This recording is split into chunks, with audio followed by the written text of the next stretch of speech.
Utilisation de la richesse. Dans le chapitre 16 de l'Évangile selon le spiritisme, les esprits expliquent l'utilisation de la richesse. Ils enseignent que les biens matériels sont des instruments confiés par Dieu et que l'homme a la responsabilité de les utiliser pour le progrès moral et social. La sagesse dans l'usage de la fortune ne réside pas dans le luxe ou l'ostentation, mais dans sa capacité à soulager les souffrances, à promouvoir l'éducation et à soutenir des œuvres de solidarité.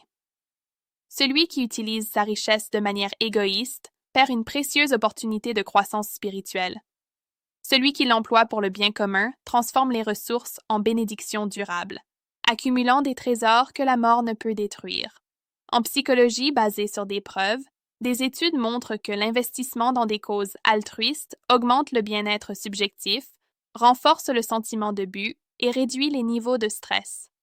L'utilisation consciente des ressources crée des liens sociaux plus forts et favorise des communautés plus résilientes. En physique quantique, le concept de flux énergétique renforce l'idée que rien ne doit rester stagnant. Lorsque la richesse circule au profit du bien, elle crée des champs de prospérité qui bénéficient à tous.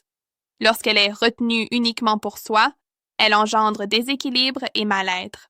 Application pratique.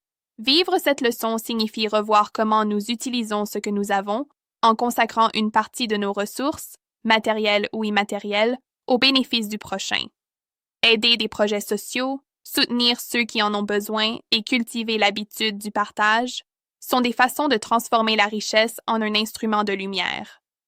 Vous avez aimé ce script? Aimez, partagez et commentez comment vous pouvez employer votre richesse pour le bien supérieur.